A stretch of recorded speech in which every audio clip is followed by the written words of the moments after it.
المبارک سے کچھ دن پہلے اپنے صحابہ کرام سے آپ مخاطب ہوئے اور فرمانے لگے سوالی انداز کے ساتھ، اے میرے صحابہ ماذا یستقبلکم وتستقبلون، اے میرے صحابہ یہ بتاؤ کہ کون تمہارا استقبال کر رہا ہے اور تم کس کا استقبال کر رہے ہو؟ صحابہ کرام پریشان ہو گئے، عرض کرنے لگے یا رسول اللہ ہمیں سمجھ نہیں آیا، کیا کوئی وحی اترنے والی ہے، کیا آیات کا نزول ہونے والا ہے؟ اللہ کے رسول صلی اللہ علیہ وسلم نے فرمایا کہ ان اللہ یغفر فی اول لیلۃ من شہر رمضان لکل اہل القبلہ، اے میرے صحابہ تمہیں پتہ ہے کہ کچھ دنوں کے بعد رمضان آنے والا ہے، اور جب رمضان کا مہینہ آتا ہے نا تو اللہ تبارک و تعالی اپنے تمام مومنین کا استقبال فرماتا ہے، اور اس استقبال کے اندر اللہ تبارک و تعالی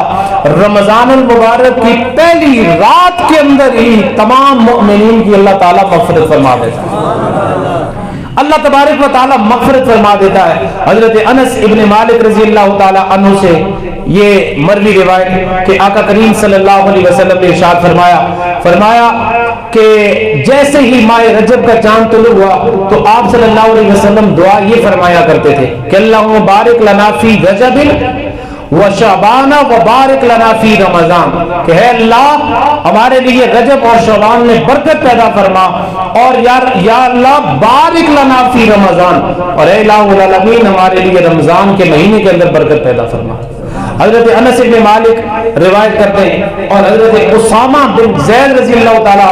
عنہ عرض کرتے ہیں کہ میں نے عرض کی یا رسول اللہ صلی اللہ علیہ وسلم یہ بتائیے کہ آپ رمضان کے علاوہ شعبان کے اندر سب سے زیادہ روزے رکھتے، اس کی کیا وجہ ہے؟ میں نے آپ کو دیکھا ہے کہ آپ رمضان کے روزے کثرت، رمضان کے روزوں کے علاوہ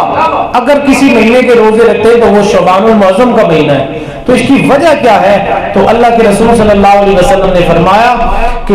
رجب اور رمضان کے درمیان میں جو مہینہ آتا ہے یعنی شعبان کا مہینہ، اس میں عام طور پہ لوگ غفلت برتتے ہیں، یہ جو مہینہ چل رہا ہے، اور حالانکہ اس مہینے کے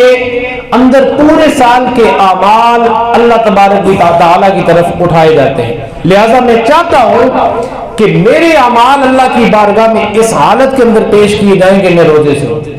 کہ میں روزے کی حالت کے اندر ہوں،